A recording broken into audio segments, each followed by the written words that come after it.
5th. I'm actually in the Atlanta area.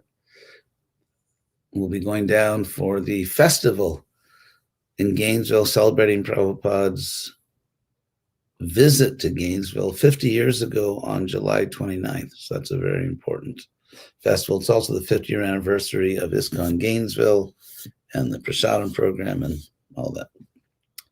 So we begin the Bhagavatam. Today we are beginning with 1:12:20, Canto 1, Chapter 12, Verse 20. Om Namo Bhagavate Vasudevaya. Om Namo Bhagavate Vasudevaya. So Esha Data Sharanyascha Yatha Yoshina Rakshivi Yasho Vitanita Swanang Doshantir Eva Yajvanam. So we begin here quite a few verses. I don't know exactly the number, but I mean, all the verses we'll do today are certainly in this list, where the Jataka Kovidas, the experts on birth, are going to describe the glories of Parikshit, this newborn baby, and he'll be compared to many great personalities of the past. So we begin. So the first one is Esha Data, which literally means he is a giver, literally a giver, da, just like we have in English donation or Spanish or Portuguese, dar, da. It's the same da as in Spanish and Portuguese. So it means that he will be a giver, which in Sanskrit, it's just a way of saying he will be generous. So Sharanyascha, and Sharana means shelter, and Sharanya means someone who is worthy of giving shelter, able to give shelter, or someone of whom or in whom you should take shelter. The Y, Sharanam is shelter, so the Y in Sharanya is the same Y as you find in Acharya. Acharya just means good, like conduct, good conduct, good behavior. And someone whose behavior is worthy of being followed is Acharya. Similarly, the Y in Sharanyas, from the word Sharanam, shelter, means one who is worthy to act as shelter. So, and he is worthy to act as shelter, and he is generous, he's a giver. Indeed, just like Yatahi Oshina Rakshivi, as Shibi, the son of Oshinara. So, Jasho Bitanita Swanam, he will be literally the expander or of the fame. He will be the increaser of the fame, or he will increase the fame of Swanam, which means literally his own people, like his own family, his own intimate friends. This is very interesting because a proud, vain person wants to expand their own fame and basically exploits all those around him or her to increase their own fame.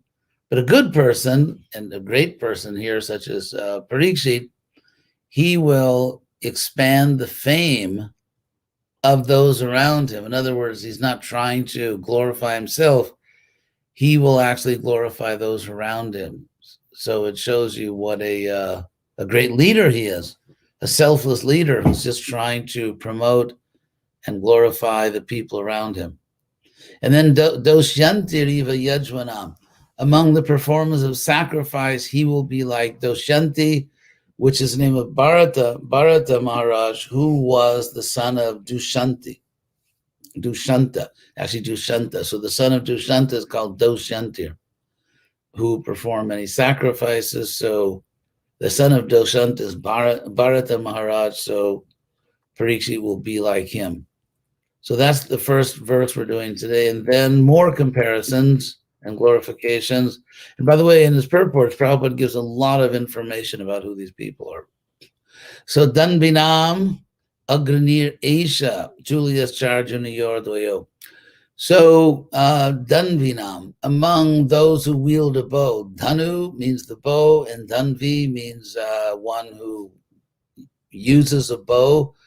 So Danbinam, among bowmen, you could say, he, Parikshit, will be Agranir, the leader, the best. Agra means front, like in front, and Nir means leading. So one who leads from the front, literally. One who leads from the front is Agranir. And so he will be the Agrani among bowmen. Tulya Charjuni Yordvayo. And equal, Tulya means equal, because it's interesting. Tula means a scale on which you measure things. So Tulya means balanced, equal. So he will be equal to the two Arjunas, who are, of course, Arjuna of the Bhagavad Gita, and also Kartavirya Arjuna, another great warrior described in the Bhagavatam. So as a bowman, he will be equal to the two Arjunas, Hutasha Eva Duradharsha, and he will be, Prabhupada translates Duradharsha as irresistible. Irresistible. Dur, of course, means difficult, and Darsha means sort of to defeat or to.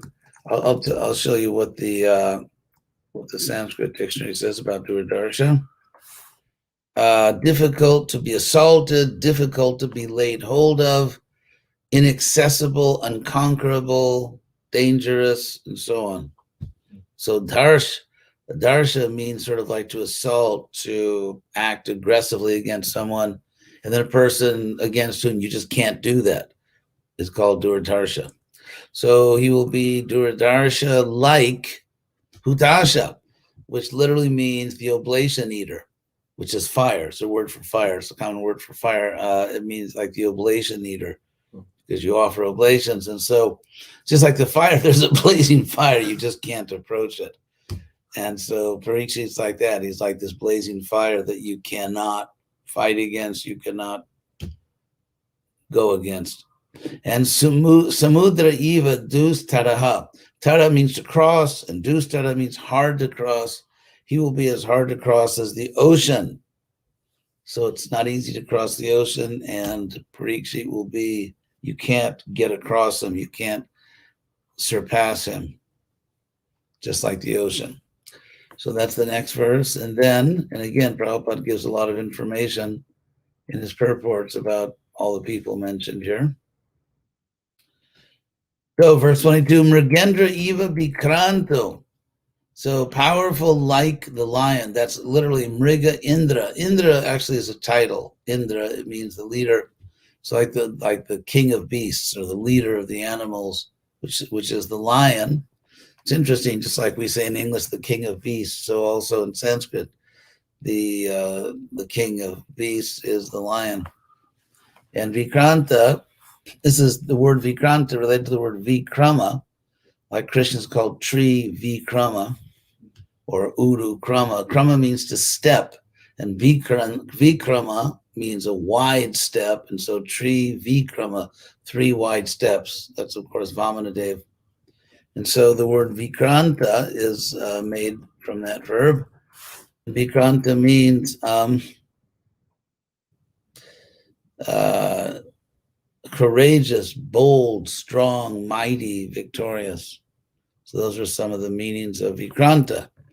So Krishna is, or I'm sorry, Parikshit Maharaj will be Vikranta, just like the lion, Nishavyo Himavaniva. And Nishavya, this is from the word save, seva, service. But to serve also in Sanskrit, it can mean to serve something or to utilize something. In other words, you're serving something because you're trying to get some benefit from it. So there's a sort of a semantic connection.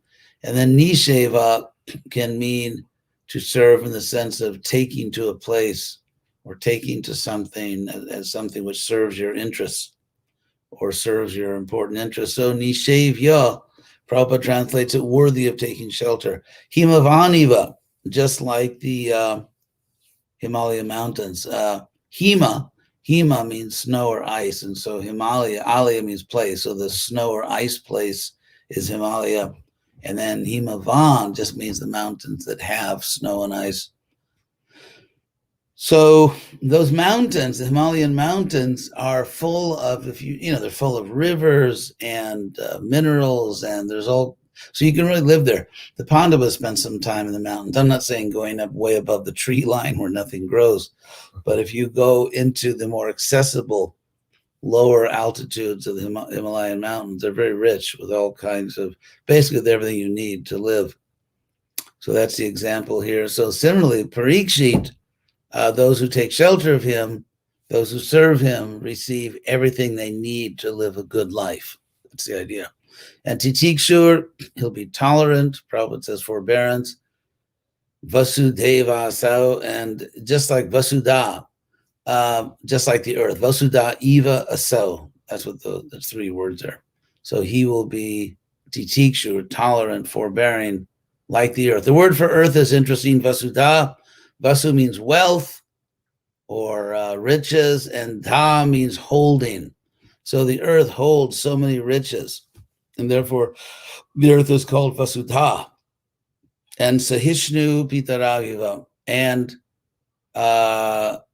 Parikshit will be tolerant like one's parents. Pita means father. Pitarao is the dual, literally the 2 fathers, but that's how you say parents. It's the same in Spanish and Portuguese, los padres, los pais, isn't it? You just use the plural, sorry, for those who are very concerned about gender things. But anyway, the dual in Spanish and Portuguese and other languages, the plural for father means parents, and here the dual for father means the 2 parents. So, next verse. Pitamaha samaksamye. In sama means equal. If you change the S to H, like in Sindhu Hindu, you get the word homo, which means the same, like homogeneous. And so samak, so this is actually sort of play on words, because samak means equal. So pitamaha samak, which means he'll be equal to the grandfather, who is Brahma. In English, we say grandfather. In Sanskrit, they say father grand. So that's pitamaha, father grand. So the grandfather, so he'll be equal to the grandfather in equality. It's a play on words, samaki samye. Samya, of course, comes from the word sama. And so just as sama means equal, so samya means equality in the sense of being peaceful and treating everyone the same.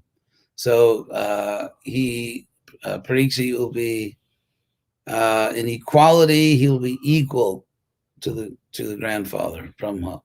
Then prasade girishopama, in prasadam, in generosity or charity, Prabhupada says, munificence, he will be upa sama. Upa maha. Prabhupada translates its comparison of equilibrium. Ma here is from the root ma, which means to measure. And so upa means close. So like a close measure, that's how you say comparison in Sanskrit, comparison. So Krishna, who's beyond comparison, is called anupama. That's what the word anupama means. It means anupama, beyond measure. So here it said that in munificence, charity, in mercifulness, Parikshit will be comparable to Girisha, Lord Shiva. So Ashrayak Sarva Bhutanam, and he will be the Ashrayak, the shelter, Sarva Bhutanam, of all creatures, Yatha Devo Ramasraya, just like God, who is the shelter of Rama, the goddess of fortune.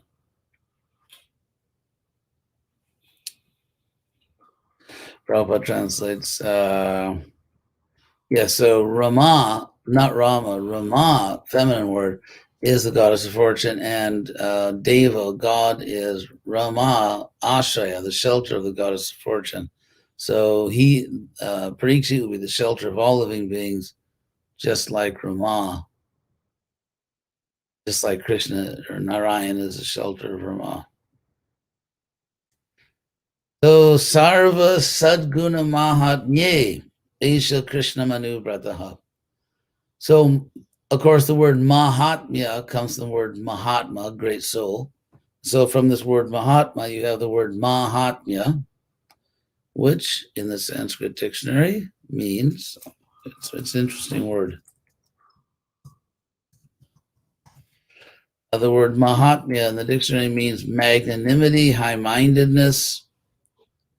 So in his magnanimity, generosity, in his high-mindedness, Mahatmya also means an exalted state or position, majesty, dignity. So in his majesty, in his dignity, in his exalted state, in his generosity and high-mindedness, and all that, he will be anubrataha, a follower of Krishna. The word anubrata is very interesting. I mean, Prabhupada translates it here, follower in his footsteps. So I think it's, I mean, personally, I find it interesting to see where these words actually come from. Vrata, of course, can mean a vow. And then anuvrata means one who's sort of like vowed, or someone who's dedicated anu to following someone else. So it means a follower. And here it's translated devoted to, faithful to, ardently attached to. So he is a follower, a very dedicated follower of Krishna. And Ranti Deva Ivo Daro, and in generosity, Udara, he is like Ranti Deva, the great king described in the Bhagavatam, and Yayatir Eva Dharmika, and in his devotion to Dharma, or religion, he is like Yayati. So maybe we'll do one more. Let's see. Dritya Balisama Krishna Prarada Eva Sadgraha. So Dritya, by his patience, he is equal to Bali, and also Dritya in his determination to follow Krishna. He is equal to Bali Maharaj, Prarada Eva Sadgraha, and he is like Prarada, which means Prahlada. And so you may have noticed that the change in spelling in Sanskrit, sometimes the R and the L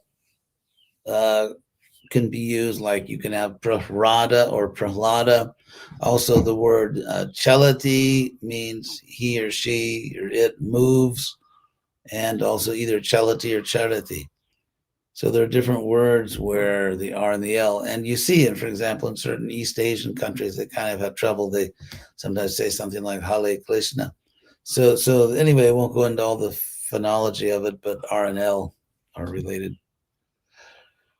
So Prahradi Vasadgraha Ahartaisho Samidana. So Aharta means the performer, as Prabhupada translates it. Aharta. And Isha, he will be a performer, Ashwamedhanam, of Ashwamedha sacrifices, which are extremely expensive and elaborate. You have to have really a college of very intelligent, very scholarly Brahmins. It costs a lot of money. You have to actually have control over other countries and make them participate. There are all kinds of requirements. And so to say Aharta Esho Ashwamedhanam, that he is a performer of horse sacrifices, says a lot about his position and status.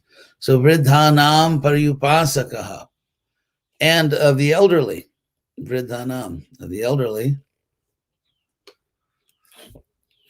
he is a follower. Actually, I'm going to talk a little bit about Paryupasaka.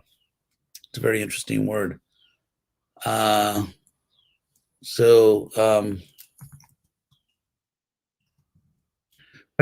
in the dictionary just means worshiping, a worshiper.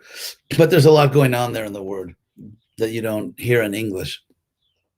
So, but the verse says that he is a worshiper of the elderly. By the way, of the elderly, vridha means elderly. It comes from the root vird, from which you get vardha, which means to grow or to grow old. And so that's the same root that you have in, for example, Govardhan. So go means cow, and vardhana means increasing, like growing. And so it's a hill which brings growth and health to the cows, Govardhana. And it's the same Vardhana in the first Shikshastaka, Anandambudhi Vardhanam, where the Sankirtan movement, Lord Chaitanya increases Anandambudhi, the ocean of bliss. So that Vardhanam, Anandambudhi Vardhanam, or Govardhan, as we say, that's the same word here as Vriddha. It's another form of the same word.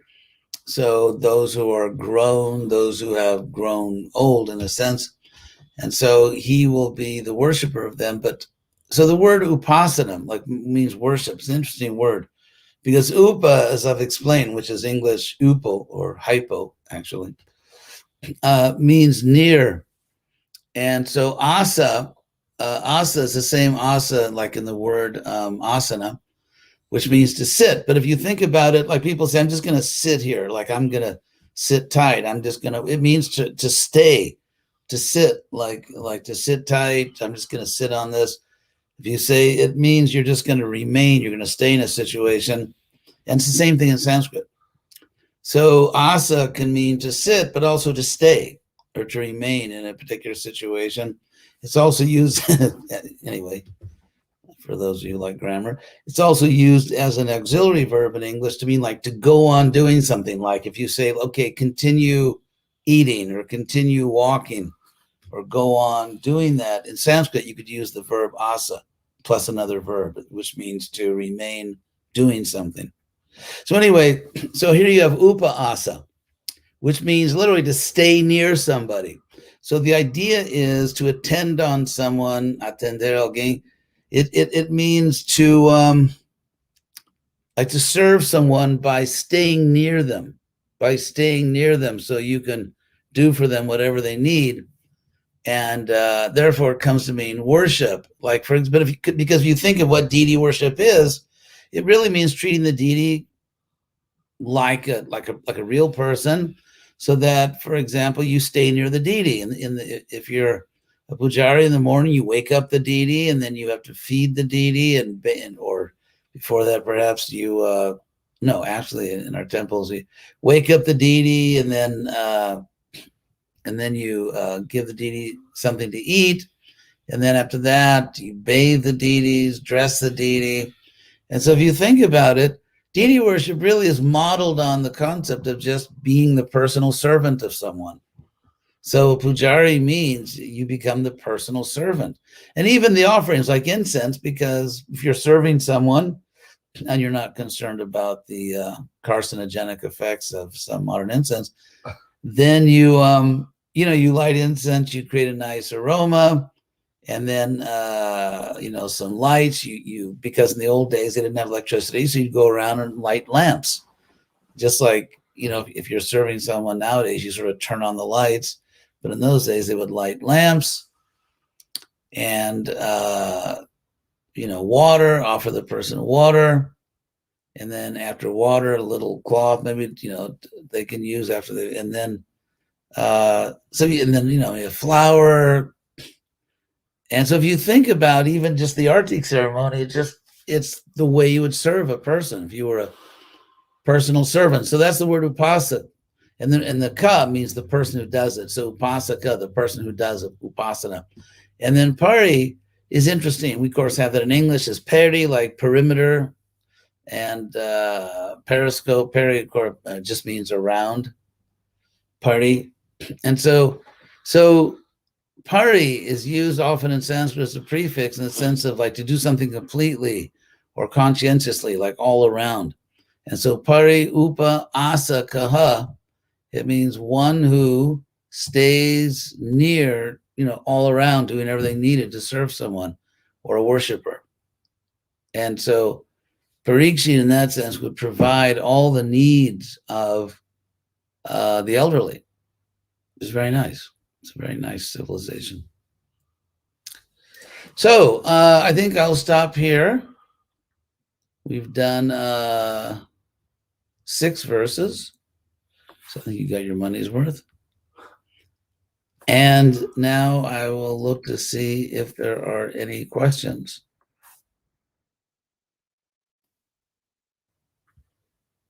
Thank you all. Oh, let's see. Okay, go to the top.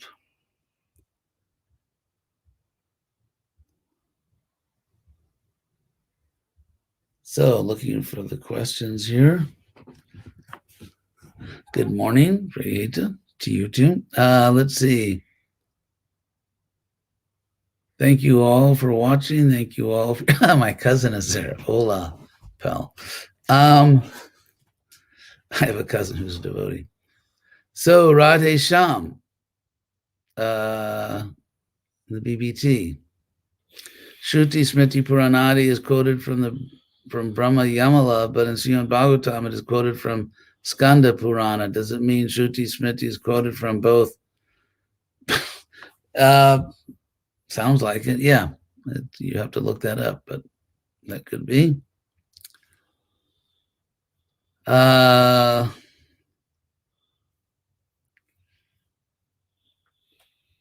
Anyway, I mean, I appreciate you all writing your little notes and you're watching. Leela Cart, who always asks a question. Let's see. Given the benefit of the doubt that one's glories are determined by one's qualifications and not one's birth, do the sages at that time have a special vision? Yeah, of course they do. I mean, if they were, I mean, what would a birth expert be? It would just be a gynecologist or a, or just a, what are the kind of doctor that, that delivers babies.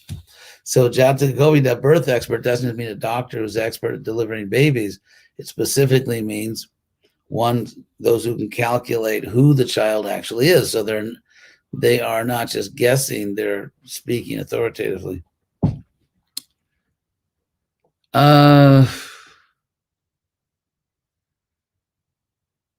Let's see. I don't have any questions. Of course, you know what happens. Someone asked, how are you? Very well. I hope you're doing well. So I didn't see any other question. Thank you all very much for listening. Again, on July 29th, which is this coming Thursday, we have a festival in Gainesville, Florida, to celebrate the 50th anniversary of Prabhupada's coming there. And the next day or two, also, there's going to be an inauguration of laying the cornerstone. They're going to build a beautiful new building on the Krishna House property in Gainesville. That's also going to be celebrated. So let's see, I just got a message. Let me see if it's regarding a question. Yes, here are all the questions I missed. Does bhakti lead to enlightenment? Yeah, that's exactly what it does.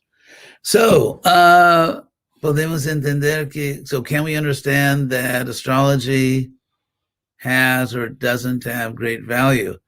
Yeah, interesting question, because here they're doing it in the Bhagavatam. Prabhupada said that in this age, we should try to depend more on Krishna. I mean, astrology is not bad, but I know a lot of people become very dependent on it. They feel they can't make any important life decision unless their astrologer confirms it. Prabhupada didn't live like that. I've never lived like that, and I've had a great life. So Prabhupada actually once said, and I was sitting next to him, that if you get too much into astrology, you lose the sense of depending on Krishna. You just sort of depend on your astrologer. So it's not bad. It is a science, although, I mean, for example, when we built the temple in Alachua, Florida, the temple they still use, a beautiful temple. I was the GBC then, and so some funds were raised. We're going to build that temple. And then these devotees, senior devotees, came to me urging me not to try to build the temple because the leading astrologers in the world, actually the direct descendants of Bhrigu Muni, who's the first Brahmin in the universe, that all these leading astrologers had urged us not to try to build the temple because you couldn't do it. It wouldn't be successful.